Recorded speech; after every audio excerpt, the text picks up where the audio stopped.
Halo adik-adik, kalian selamat datang di kisah penuh keajaiban dari negeri dongeng. Hari ini kita akan mendengar cerita tentang seorang pemuda bernama Jaka Tarub dan 7 bidadari yang cantik. Mari kita mulai.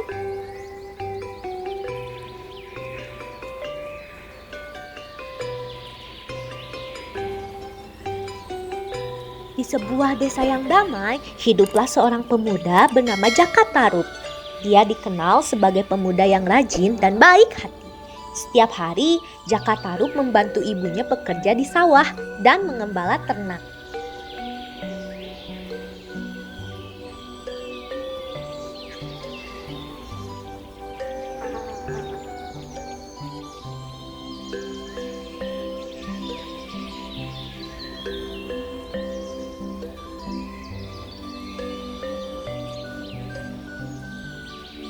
Suatu ketika, saat sedang berjalan di hutan, Jaka Tarub mendengar suara perempuan-perempuan yang sedang tertawa dan bernyanyi.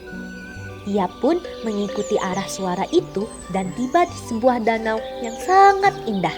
Di sana, dia melihat 7 bidadari yang sangat cantik sedang mandi dan bermain air di danau.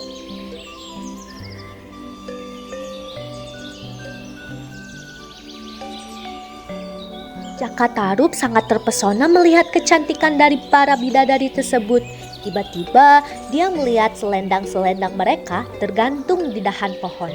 Dengan sangat hati-hati, Jaka Tarub mengambil salah satu selendang yang berwarna merah muda dan memasukkannya ke balik pakaiannya.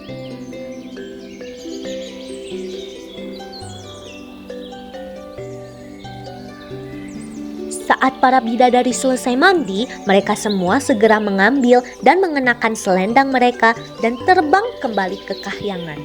Namun, salah satu bidadari yang bernama Nawang Wulan tidak bisa menemukan selendangnya. Dia kebingungan dan sedih karena tanpa selendang tersebut, dia tidak bisa kembali ke kahyangan bersama bidadari lainnya.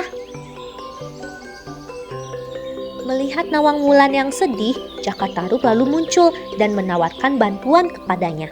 Jaka Tarub mengatakan bahwa dia akan menjaganya dan mengajaknya pulang ke rumah. Nawang Wulan pun dengan berat hati menerima tawaran dari Jaka Tarub untuk tinggal bersamanya di desa. Mereka bekerja bersama dan saling membantu.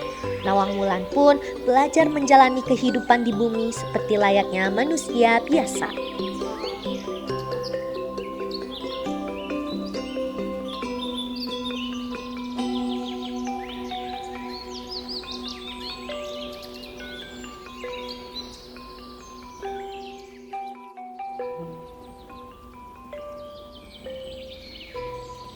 Nawang Wulan yang merupakan bidadari dari khayangan memiliki kemampuan yang ajaib. Dengan hanya sebutir beras, dia bisa memasak nasi yang cukup untuk sekeluarga. Namun, dia meminta Jaka Tarub untuk tidak pernah membuka penutup panci saat dia memasak.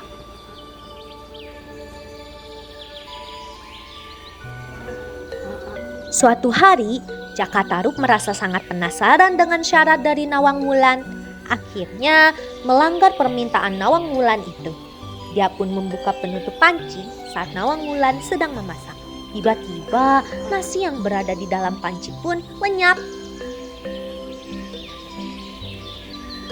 Akibat syarat yang dia berikan kepada Jaka Tarub dilanggar, keajaiban Nawang Wulan pun lenyap.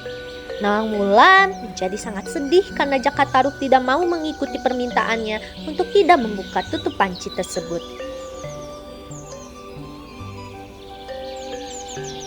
Saat dalam kesedihannya itu, tiba-tiba Nawang Wulan menemukan selendangnya yang disembunyikan oleh Jaka Tarub di lumbung beras belakang rumah mereka. Nawang Wulan yang sedih pun terkejut karena menyadari bahwa selama ini ternyata Jaka Tarublah yang mengambil selendangnya dan membuat dia tidak bisa kembali ke khayangan. Dia pun memutuskan untuk kembali ke khayangan setelah menemukan selendang. Nawang Wulan terlihat memakai selendangnya dan bersiap terbang kembali ke kahyangan. Sementara Jaka Tarub terlihat sedih dan menyesal. Akhirnya, Nawang Wulan pun terbang ke atas langit kembali menuju tempat asalnya. Walaupun Nawang Wulan pun sebenarnya sudah mulai senang dan bahagia bersama Jakatarup selama ini, mereka pun berpisah.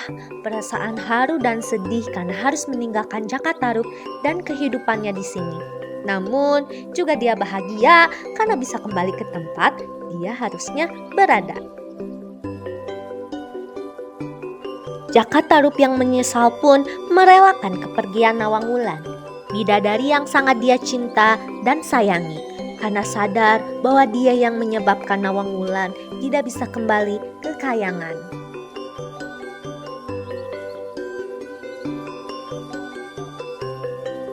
Nah, adik-adik sekalian, dari cerita ini kita bisa belajar pentingnya kejujuran dan menjadi orang yang jujur, dan juga menjaga kepercayaan orang lain. Jangan pernah melanggar janji, karena kepercayaan adalah hal yang sangat berharga. Dengan kejujuran dan menghargai orang lain, maka hidup kita pun pasti akan menjadi lebih baik dan mendapatkan kebaikannya. Semoga kalian bisa menjadi anak-anak yang jujur dan dapat dipercaya oleh banyak orang. Terima kasih sudah menonton. Jangan lupa subscribe, like, dan share video ini ya. Kalau kalian ada ide, boleh tulis di kolom komentar. Cerita apa lagi yang mau Kak Salma dongengin buat kalian? Dadah, sampai jumpa di cerita berikutnya. Ya.